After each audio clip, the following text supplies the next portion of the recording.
मेरी बहू लाखों में एक थी और खूबसूरती में चाँद को फेल करती थी। इतनी खूबसूरत थी कि मेरे ख़ानदान या पूरे मोहल्ले में ऐसी खूबसूरत बहू किसी की नहीं थी। मेरा बेटा मेरी बहू का ग़ुलाम बन गया था, मेरी बात कम माना करता था और अपनी पत्नी की सेवा में लगा रहता था। बड़ा गुस्सा आता तब आकर एक रोज़ उसको ज़हर देकर मार दिया। हम एक ईसाई कम्युनिटी से बिलोंग करती थी। मैं उसके साथ कब्रिस्तान भी गई थी। मेरे सामने बहू को दफनाया गया था। मेरा बेटा दिन रात रोता रहता। मैं बेटे को तसल्ली देने जाती तो वह कमरे का दरवाज़ा खोलता, मगर अंदर से मेरी बहू की चीखने की आवाज़ें आती। बहू तो मर गई थी, फिर यह आवाज़ किस लड़की की थी? वह एक रोज़ मैंने झाँक कर देखा तो मेरी तो जान ही निकल गई। मैं अंदर का मंजर देखकर बेहोश हो गई, क्योंकि अंदर तो मेरा बेटा मारिया है। मेरी शादी एक बहुत बड़ी जिम्मेदार से हुई थी। मेरे पति के मरने के बाद बहुत सारे ज़मीन और जागीर छोड़ी थी और उनकी मृत्यु के बाद में सारी जायदाद मेरी मुट्ठी में आ गई थी। हमारे ज़मीनों चर्चे दूर दूर गांव में मशहूर थे। हमने खेत के बीचों बीच एक हवेली जैसा बनाया हुआ था और घर में किसी भी चीज़ की कोई कमी नहीं थी और नौकर चाकर थे। ज़मीन का काश्तकारी करने वाले मजदूर। मेरा 2 बच्चे थे, एक बेटी और एक बेटा। मैंने अपनी बेटी को पढ़ाई करने के लिए विदेश भेज दिया था। मेरे दिल में एक बड़ी अरमान थी, मैं किसी बड़े घर में अपने बेटे की शादी करूंगी और इतनी धूमधाम से करूंगी कि कम से कम 5 गांव तो मेरे बेटे की शादी में ज़रूर शामिल होंगे और बड़ी धूम से शादी करूंगी। कई परदेशियों से और कई मैरिज ब्यूरो में मैंने रिश्ता ढूंढने के काम पर लगा दिया और उन लोगों से कहा कि मुझे ऐसी बहू चाहिए बस वह चांद भी फैल कर दे। और मैंने अपनी निगाहों में भी लड़की खुद से देखना शुरू कर दिया। उन्हीं दिनों मुझे थोड़ा सा शक हुआ, मेरा बेटा किसी लड़की के चक्कर में है, क्योंकि रात को उसके कमरे से बातें करने की आवाज़ सुनाई देती थी। वह सारी रात फ़ोन पर लगा रहता था और परेशान हो गई थी। कुछ ही दिनों बाद मेरे बेटे ने मुझसे कहा कि वह एक लड़की को पसंद करता है। मैंने पूछा कौन है वह, तब उसने अलीना का नाम लिया, जो हमारे एक मजदूर की बेटी थी। यह सुनकर मैं तो चीख पड़ी, तुम हमारे ख़ानदान में बदनामी करवाना चाहते हो? मगर अपनी जिद पर अड़ा रहा। मैंने अपने बेटे की बात मनाने से बिल्कुल मना कर दिया था और मुझे लगा था कि कुछ दिनों तक वह सब भूल जाएगा। लेकिन एक दिन ऐसा किस्सा सामने आया कि मेरे होश ही उड़ गए।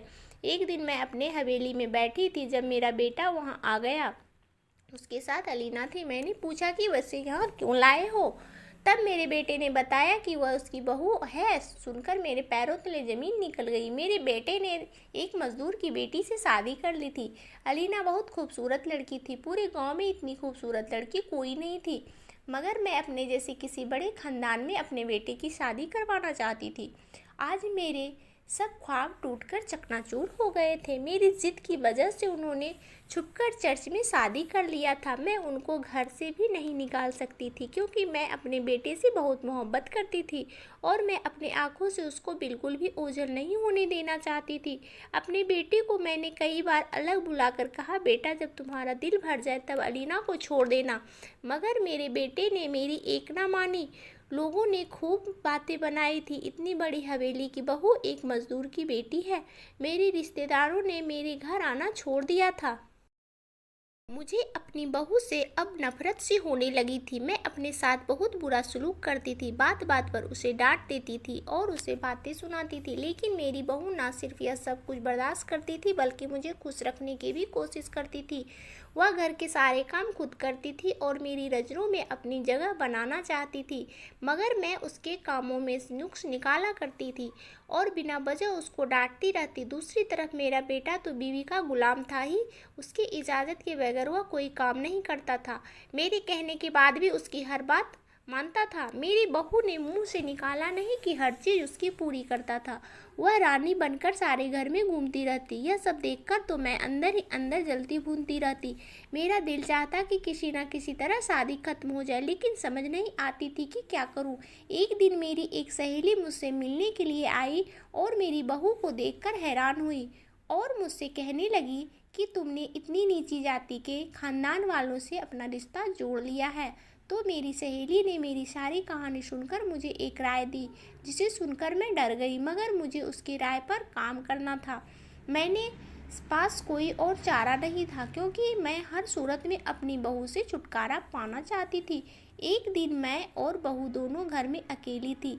मेरी बहू बाथरूम में नहाने चली गई और मैंने पहले से ही एक सपेरे वाले से बात की हुई थी। उस वक्त मौका देखकर मैंने उस सपेरे वाले को सांप के साथ से बुला लिया, और यह काम मुझे बिल्कुल अनन फनन में ही करना था।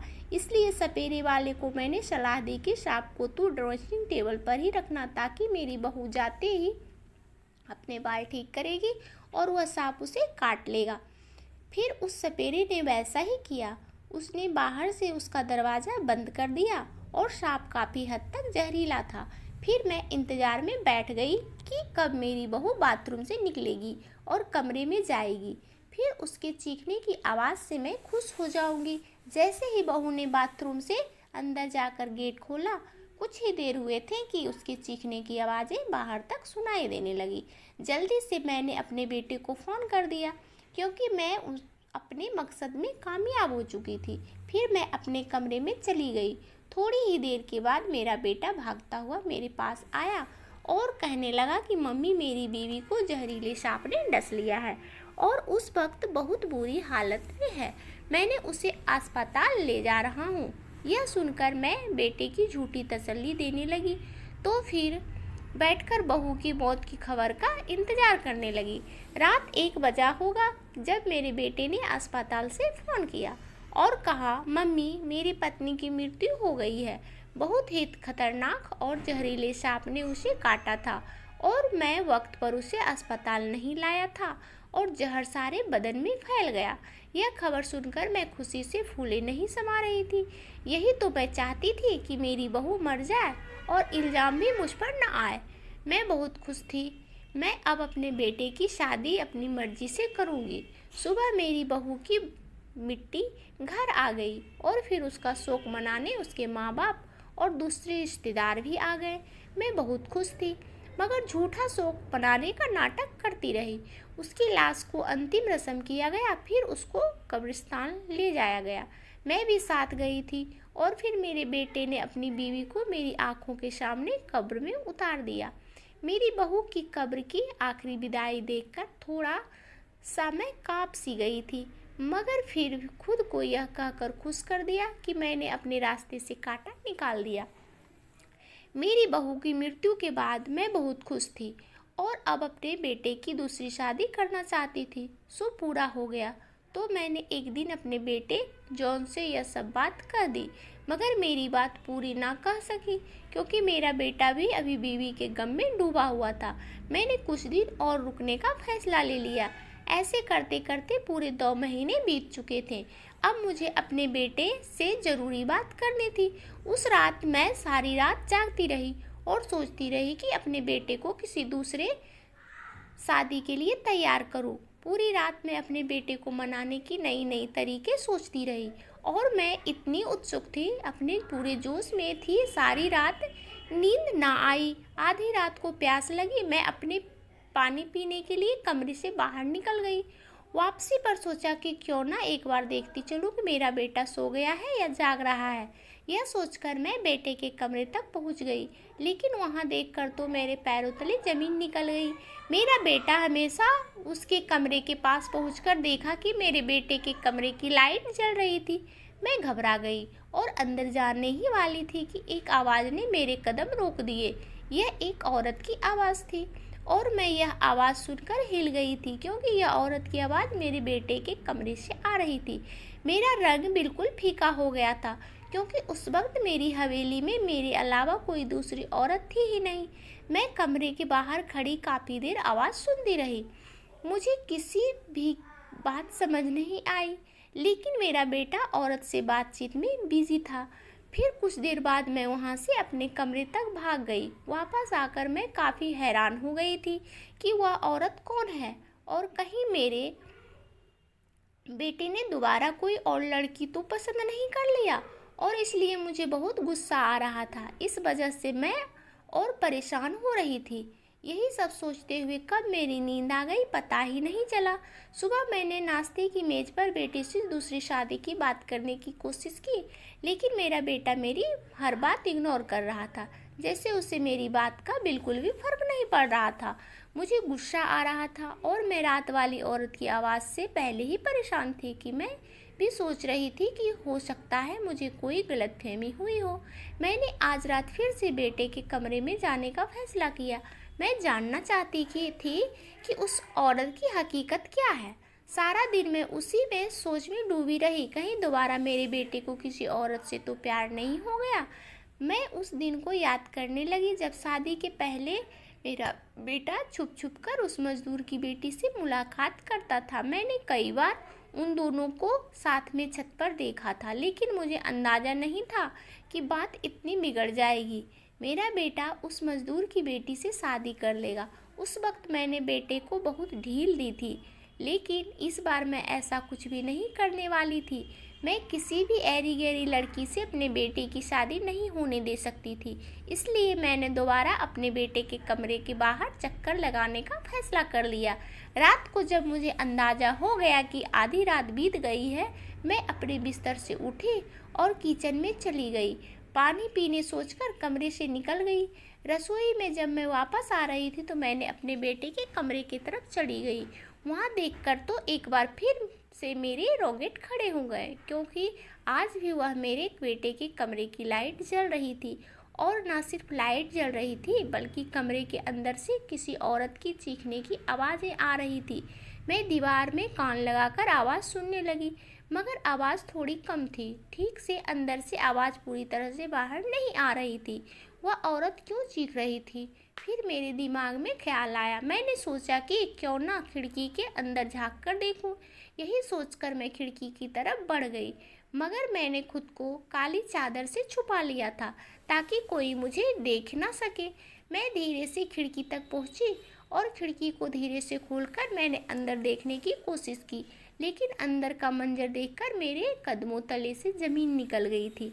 कमरे में वाकई एक औरत थी जो मेरे बेटे से बातें कर रही थी, इसलिए मैं उसका चेहरा नहीं देख सकी। और कब मैं ज़्यादा दूर से आवाज़ साफ सुनाई दे रही थी। मुझे वह आवाज़ थोड़ी जानी पहचानी सी लग रही थी। मैं सोचने लगी कि आखिर यह आवाज़ किसकी हो सकती है, और यह आवाज़ मैंने पहले सुनी हुई थी। मैं दिमाग पर जोर डालकर जानने की कोशिश करने लगी कि आवाज़ आखिर किसकी है। ऐसा अगले 3-4 रोज़ तक चलता रहा। मैं रोज़ अपने बेटे के कमरे तक आती और जानने की कोशिश करती कि आवाज़ वाली औरत कौन है, मगर नाकाम हो जाती। मुझे लगता शायद वह गांव की किसी लड़की की आवाज़ है। एक रात मैंने देखा कि बेटे के कमरे से वो और एक लड़की निकले थे। लड़की ने अपना चेहरा ढका हुआ था। दोनों कमरे से निकलकर छत पर चले गए थे। अब तो मेरी परेशानी बहुत ज़्यादा बढ़ने लगी थी। अगले दिन मैंने बेटे से कहा कि अब तुम्हें दूसरी शादी कर लेनी चाहिए। वह कहने लगा, हाँ हाँ, मैं भी यही सोच रहा हूँ कि अब दूसरी शादी कर लूँ, लेकिन मैं अब की बार भी अपनी पसंद की ही लड़की से शादी करूँगा। बल्कि मैंने तो एक लड़की पसंद भी कर ली है। बेटे की यह बात सुनकर मैं बहुत परेशान हो गई और सोचने लगी कि यह यकीनन उसी लड़की का बात कर रहा होगा जो उसके कमरे में आती जाती रहती है। मेरा बेटा उस दिन जल्दी में था, बात पूरी नहीं होने दिया, घर से चला गया, जबकि मैं उससे यही पूछना चाह रही थी कि रात को तुम्हारे साथ कमरे में कौन सी लड़की होती है, मगर मैं हिम्मत नहीं कर पाई। एक दिन मैंने अपने बेटे के कमरे में गई तो वहाँ किसी लड़की के कपड़े देखे, यानी रोज़ रात को कोई लड़की यहाँ आती थी। कई दिन मैं जाकर पहरा देती रही, मगर मुझे नींद नहीं आती थी, इसलिए मैं उस लड़की को आते देख ना सकी थी। मुझे डर लगता था कि कहीं मेरे बेटे ने दूसरी शादी तो नहीं कर ली है। एक दिन मेरे दिमाग में प्लान बनाया, खुद को अपने बेटे के कमरे में जाकर देखने का फैसला कर लिया। वहाँ मेरे बेटे के साथ जो औरत कौन है? मेरा बेटा सारा दिन ज़मीनों के काम करवाने में लगा रहता था और शाम होते ही घर आ जाता था। मैं शाम होने के पहले ही अपने बेटे के कमरे में चली गई और अंदर जाकर एक खिड़की के पर्दे के पीछे छुप गई। पर्दा आगे कर लिया और अपने बेटे का इंतजार करने लगी। रात हुई तो मेरा बेटे कमरे में आ गया और फिर इधर उधर टहलने लगा। मैं पर्दे के पीछे छुपी उसकी हर हरकत पर नजर रख रही थी। थोड़ी ही देर रुकने के बाद मेरे बेटे ने फर्श पर बिछाए कॉलिन को हटा दिया। सब देखकर मुझे अजीब सा एहसास हो रहा था कि मेरा बेटा ऐसा आखिर क्यों कर रहा है। लेकिन जब उस कॉलिन के नीचे फर्श देखा तो यह सब देखकर काँप सी गई। वहाँ फर्श के नीचे सीढ़ियाँ थी जो नीचे की तरफ जा रही थी। मैं यह सब देखकर हैरान हो गई थी कि मेरे घर में यह सुराग और सीढ़ियाँ हैं और मुझे पता नहीं यह सीढ़ियाँ आखिर जाती कहाँ होगी। मेरे दिमाग में तरह तरह के ख्याल आने लगे थे। मैं इन्हीं सोच में गुम थी कि अचानक मैंने एक अजीब नज़ारा देखा जिसे देखते ही मेरे रंग उड़ गए। मैंने एक लड़की को देखा जो सीढ़ियों के नीचे से ऊपर आ रही थी। सब देखकर मेरा दिमाग चकरा गया था। उसका अगला पल तो उससे भी ज़्यादा हैरान कर देने वाला था, क्योंकि जब मैंने उस लड़की का चेहरा देखा तो मेरे पैरों तले ज़मीन निकल गई। मेरा सर चकराने लगा था और दिल घबराने लगा था और मैं बेहोश हो गई और ज़मीन पर गिर गई। मुझे होश आया, खुद को अस्पताल के बिस्तर पर पाया और मेरे हाथ पर ड्रिप लगी हुई थी। खुद को अस्पताल में देखकर मैं घबरा गई और दिमाग पर जोर डालकर याद करने की कोशिश करने लगी। आखिर मेरे साथ हुआ क्या था, मैं यहाँ कब और कैसे आई थी। तब मुझे सब याद आ गया। इतने में कमरे का दरवाज़ा खुला और एक नर्स के साथ मेरा बेटा अंदर आया। मुझे ठीक देखकर मेरा बेटा खुश हो गया और आकर मुझसे लिपट गया। मुझे समझ नहीं आ रहा था कि यह सब आखिर हो क्या रहा है। फिर नर्स ने मेरा चेकअप किया और चली गई। नर्स के जाने के बाद मैंने अपने बेटे को देखा और कहा, बेटा, मुझे सच सच अभी मैं कुछ कहने की वाली थी कि मेरे बेटे ने मेरी बात काट दिया और कहने लगा, मम्मी, मैं जानता हूँ आप क्या कहने वाली हैं, लेकिन अभी आपकी तबीयत ख़राब है। मैं नहीं चाहता कि किसी वजह से और ज़्यादा तबीयत ख़राब हो जाए। आप इस किस्से को अभी छोड़ दीजिए और आराम कीजिए। जब आपकी तबीयत ठीक हो जाएगी तो मैं आपको खुद सच बता दूंगा कि अस्पताल में कैसे पहुंची और हाँ, जो आपने देखा वह क्या था। मेरा बेटा कहकर चला गया, लेकिन मुझे बहुत ज़्यादा बेचैनी थी। सोचने लगी कि जो मैंने देखा था वह कैसे मुमकिन हो सकता है। मेरे दिमाग तरह तरह के ख्यालों में गुम था, क्योंकि लड़की की जिसको मैंने अपने बेटे के कमरे में देखा था उसकी शक्ल मुझे बिल्कुल मेरी बहू जैसी लगती थी और उसको देखते ही मैं बेहोश होकर गिर गई थी। मुझे यकीन नहीं था कि मैंने उसे ही देखा था या कोई और लड़की थी। ऐसा भी तो हो सकता है कि मुझे उसका चेहरा अपनी मरी हुई बहू जैसा लगा, क्योंकि वह बिल्कुल मेरी बहू नहीं हो सकती। मेरी बहू तो मर चुकी थी और मेरी नज़रों के सामने उसे कब्र में उतारा गया था। मैं इस बात को सोच सोच कर डर के मारे काँप रही थी। 2 दिन के बाद मुझे अस्पताल से छुट्टी हुई तो मेरा बेटा मुझे घर ले आया था। घर आते ही मैंने सबसे पहले अपने बेटे से वही सवाल किया था, मगर मेरी बात पूरी होने से पहले ही मेरा बेटा बोला, मम्मी, आपको सच जानना है तो ठीक है। मैं बाहर आ गया और थोड़ी देर बाद मेरे कमरे में वापस आ गया। जब वापस आया तो उसके साथ एक लड़की थी जो कोई और नहीं बल्कि मेरी खुद की बहू थी। उसे देखकर मैं एकदम से हिल सी गई थी। मैं फौरन उठकर खड़ी हुई। डर के मारे आंखों में आंसू आ गए थे, मेरे जिस्म कांपने लगे थे। मैंने इतना डर कभी पूरी ज़िंदगी में महसूस नहीं किया था। मुझे इतना डरा हुआ देखकर मेरे बेटे ने मुझे कंधों से सहारा दिया और संभाला और बिठाया। फिर मेरी तरफ देखकर कहने लगा, मम्मी, जानता हूँ कि आपने मेरी पत्नी अलीना की जान लेने की कोशिश की थी, मगर वह मरी नहीं थी। यह सब सुनकर मैं हैरान रह गई। फिर मेरी बहू और बेटे ने मिलकर मुझे सारी कहानी सुनाई। मेरी बहू ने बताया कि जिस दिन आपकी सहेली घर आई थी और मुझे जहरीले सांप के जरिए मारने की कोशिश की थी, मेरी बहू ने मेरा सारा प्लान सुन लिया था और मेरे बेटे को बता दिया था। जैसे वह सपेरे कमरे में वह जहरीला सांप छोड़ कर गया था, कमरे में एक और छुपे हुए सपेरे ने उसे पकड़ लिया था। कमरे में एक और छुपे हुए सपेरे ने उसे पकड़ लिया था और सपेरे को मेरी बहू ने जल्दी से बुलाया कमरे में छुपा दिया था और खुद भी नहाने का बहाना करके बाथरूम में छुप गई थी। फिर मेरे बेटे ने आकर अपनी पत्नी की तबीयत की खराबी का बहाना किया था और उसे अस्पताल ले गया और वहाँ मर जाने का नाटक किया और फिर किसी लाश को घर ले आया और जैसे हमने दफन दिया था वह मेरी पत्नी नहीं थी बल्कि वह मुर्दा घर से एक लाश को उठाकर लाए थे। मेरे बेटे ने बताया कि मैंने ऐसा इसलिए किया क्योंकि आप दोबारा भी उसकी जान ले सकती थी। आपकी बहू बहुत अच्छी है, वह छोटे खानदान से ज़रूर है मगर छोटी सोच की बिल्कुल नहीं है। वह सोचती तो आपको जेल भी भिजवा सकती थी मगर उसने मुझे समझाया और कहा कि हमने उसी घर में रहना है क्योंकि नीचे बने हुए तय खाने में रह लूँगी। तय खाना पापा ने उस हवेली को बनाते वक्त बनाया था। अक्सर बड़े लोग ऐसे ही तय खाने बनवाया करते हैं। अलीना का कहना था कि उससे आपकी मम्मी को मरे हुए का एहसास भी होगा और फिर सब समस्या ठीक हो जाएगी। फिर मेरे बेटे ने बताया कि उसकी पत्नी को तय खाने में रहने सुविधा थी और रात को मेरी बहू वापस ऊपर आ जाती और इस तरह से वह हर दिन जिंदगी गुजारने लगी। यह सब सुनकर मैं जैसे शर्म के मारे 100 गज जमीन में नीचे गिरती जा रही थी कि मैंने अपनी बहू के साथ कितना बड़ा नाइंसाफ़ी की और उसे कितना सताया, मगर उसने मेरा फ़ायदा ही सोचा। मैं अपने बेटे और बहू से माफ़िया मांगने लगी। तब मेरी बहू ने कहा, मम्मी आप माफ़ी मत मांगो, और फिर मेरे बेटा बहू दोनों ने मुझे माफ़ कर दिया।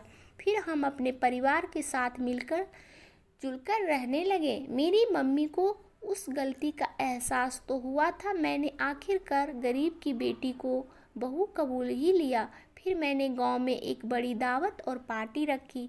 सभी उसमें नीची जाति ऊंची जाति सारे लोग थे दावत में और मैंने सबके सामने अपनी बहू को कबूल किया। लोगों ने आवाज़ उठाई थी कि आपकी बहू तो मर गई थी, मगर मैंने लोगों को बताया कि मेरी साजिश थी, मैंने उसे मारने की साजिश की थी और उन सभी लोगों के सामने मैंने अपनी सारी ज़मीन सारी जायदाद अपनी बहू के नाम कर दिया और मेरी चांद सी बहू ने एक बेटा पैदा कर दिया। हमारी ज़िंदगी अब खुशियों से भर गया। Thanks for you watching and subscribe.